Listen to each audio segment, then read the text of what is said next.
এখন সৈনিক স্কুলৰ কথা কৈছিলে, তাত খোলাৰ কথা, আৰু এতিয়ালৈকে হোৱা নাই।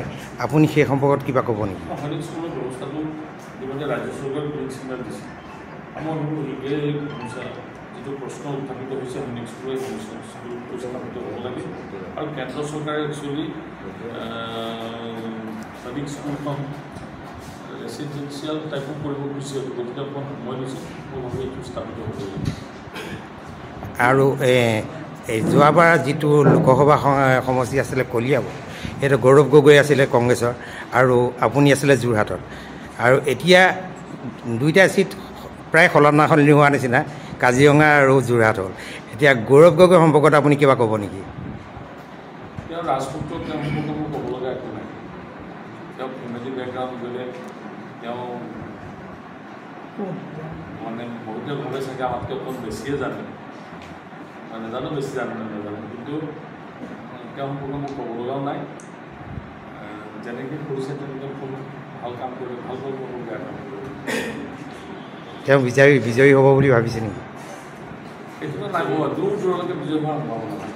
যদি কিবা ইলেকশ্যনলৈকে কিবা এটা কৰে, মই নাজানিম তেওঁলোকে কিবা উল্টা পুল্টা কৰাৰ দোকান আছে, কিন্তু গৌৰৱ গগৈ জিকিব বুলি মুঠেই ভাবিব নালাগে।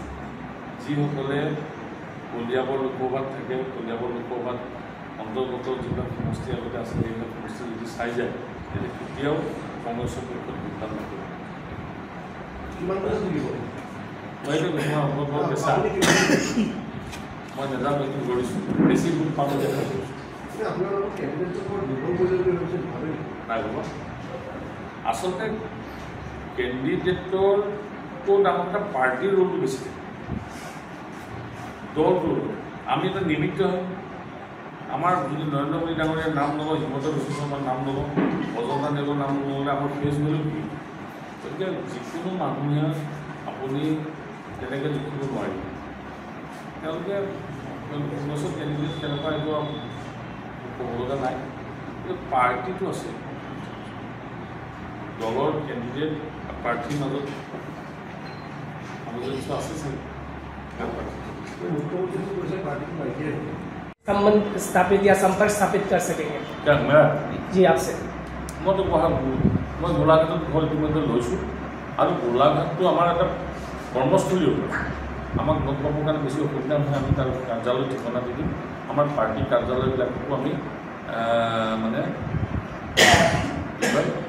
সংসদীয় কাৰ্যালয় হিচাপে কৰিবৰ কাৰণে চেষ্টা কৰিছোঁ, আৰু সংসদৰ কাৰ্যালয় থাকিব।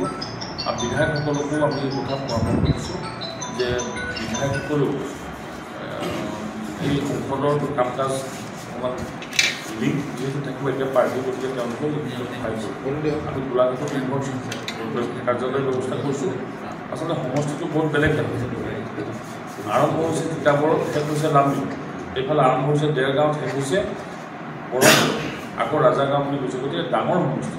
এই ষ্ট্ৰাকচাৰটো চালে এক জেগাত ঘৰ হ'লে নহ'ব, 2-3 জেগাত আমাৰ কাৰ্যালয় থাকিব লাগিব, যাতে মানুহ 300 কিলোমিটাৰ 200 কিলোমিটাৰ আহিব নালাগে। মানে কুৱেশ্যনটো আপোনাক সেইকাৰণে সুধিলোঁ, ৰিচেণ্টলি টাউনত এটা মিটিং হৈছে, মানে কিমান সঁচা মিছা নাজানো, কেলৈ আমি নাই তাত, মানে বেলেগৰ মুখৰ পৰা শুনিছোঁৱে।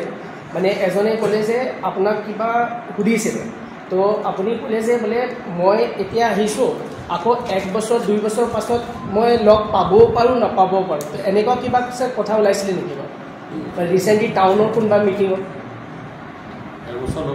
মানে আপোনাক মানে এজন যদি নিৰ্বাচিত হৈ যায়, তেওঁ সমষ্টি থাকিব লাগিব নালাগে? এটা ৰেছপনচিবল মানুহৰ ৰেছপনচিবিলিটি থাকিব।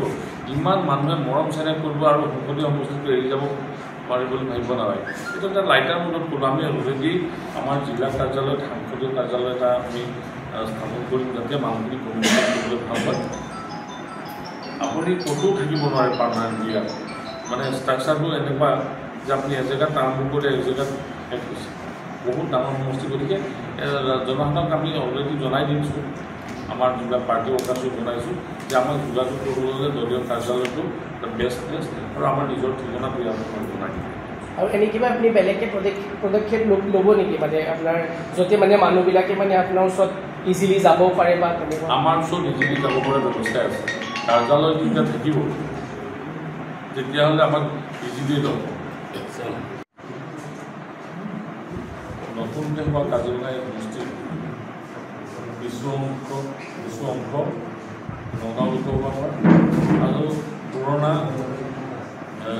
কলিয়াবৰ আৰু অকণমান অংশ যোৰহাটৰ পৰা আহিছে। গতিকে এই আটাইকেইটা 10টা সমষ্টিৰ আমাৰ 9জন বিধায়ক আছে। আপোনালোকে জানে চাগে অসম গণ পৰিষদ আৰু ভাৰতীয় জনতা পাৰ্টি, কেৱল বিনাকালীটো নাই। মোটামুটিকৈ এই গোটেইকেইটা সমষ্টিত আমাৰ ফলাফল ভাল হ'ব বুলি আমি আশা কৰিছোঁ।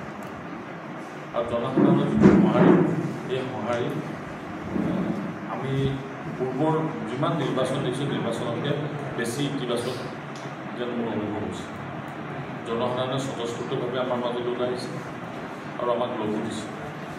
এনেকুৱা নহয় যে সকলো মানুহ ৰাজনৈতিক দললৈ আহে যিসকলৰ ইচ্ছা আছে, যিসকলে ভাবে যে এই পলিটিকেল পাৰ্টিটো ভাল কাম কৰিছে, প্ৰধানমন্ত্ৰী ডাঙৰীয়াৰ প্ৰতি আস্থা আছে, মুখ্যমন্ত্ৰী ডাঙৰীয়াৰ প্ৰতি আস্থা আছে আৰু স্থানীয় বিধায়কসকলৰ প্ৰতিও আস্থা আছে। এই বিশেষকৈ গোলাঘাটত বাইদেউৰ প্ৰতিও ভাল আস্থা আছে, আপোনালোকে জানে। গতিকে আমি মোটামুটি সঁহাৰি ভাল পাইছোঁ। আৰু এই সময়ছোৱাত জনসাধাৰণৰ যিটো জেনেৰেলি মিটিংবিলাকত, সেই মিটিঙৰ শেষত জনসাধাৰণে যথেষ্টখিনি দৰখাস্ত দিয়ে বা ওজৰ আপত্তি থাকে। এই নিৰ্বাচনত কিন্তু ওজৰ আপত্তি মই খুব কম পাইছোঁ। আমি স্মাৰক হোৱা নাই আৰু মানুহক এই কথা বুজাব লগা হোৱা নাই যে আমি ভাল কাম কৰিছোঁ। গতিকে মোৰ এটা ভাল পৰিৱেশ আহিছে। আৰু ভাৰতীয় জনতা পাৰ্টি, অসম গণ পৰিষদ, UPL আৰু গণশক্তি আটাইকেইটা পাৰ্টীৰ মিলিতভাৱে আমি জনসাধাৰণৰ ওচৰত গৈছোঁ। তেখেতসকলৰ সঁহাৰি আৰু তেখেতসকলে যিখিনি কথা কৈছে জনসাধাৰণ, এই মই ভাবোঁ যে বাকী সমষ্টিৰ কথা মই নাজানিম, কিন্তু ইয়াত 99.9% পজিটিভ এটা এছপেক্ট দেখাইছে। গতিকে আৰু তুলনামূলকভাৱে অন্যান্য লোকসভাতকৈ কাজিৰঙা লোকসভাত সমস্যা সঁচাসঁচি কম। বিধায়কসকলৰ প্ৰচেষ্টা, ৰাজ্য চৰকাৰ মাননীয় মুখ্যমন্ত্ৰী ডাঙৰীয়াৰ প্ৰচেষ্টা, লোকসভাখনৰ যদি আটাইকেইটা বিধানসভা পৰে, গোলাঘাট, বৰপথাৰ, খুমটাই, দেৰগাঁও, মলমপুৰ, কলিয়াবৰ, বিনাকান্দি, লামডিং আৰু হোজাই, এই আটাইকেইটা সমষ্টি মোটামুটি ভাল। গতিকে মই ভাবোঁ ৰিজাল্ট ভাল হ'ব। আৰু মুখ্যমন্ত্ৰী কোৱাৰ দৰে আমি 30 আছে বুলি ভাবিছোঁ। 30 মেক্সিমাম 30 আমি পাবৰ কাৰণে আমি সকলোৱে এটা কথা কৈ আছোঁ যে সকলোৱে যিসকলে আমাৰ বিপৰীতে প্ৰতিদ্বন্দ্বিতা কৰিছে আটাইকেইজনে প্ৰতিদ্বন্দ্বী। ইয়াত মোৰ প্ৰতিদ্বন্দ্বী বুলি ক'বলৈ নিৰ্বাচনৰ পিছতহে আমি গম পাম একচুৱেলি মোৰ প্ৰতিদ্বন্দ্বী কোন। কাৰ্যত বাকী কেনেকৈ কাম কৰিছে সেইখিনি মোৰ কোনো ধাৰণা নাই আৰু তেখেতসকলে কি কৰিছে সম্পূৰ্ণ মই জ্ঞাত নহয়। কিন্তু আমি এটা ইতিবাচক চিন্তাৰে জনসাধাৰণৰ ওচৰত গৈছোঁ আৰু জনসাধাৰণৰ ব্যাপক সঁহাৰি কৰিছোঁ। যিটো এই গোটেই কাজিৰঙা লোকসভা সমষ্টিটো বেলেগ কম্বিনেশ্যন, কাৰণ ডিলিমিটেশ্যনৰ পিছত কিছু অকণমান অংশ আহিলে নগাঁও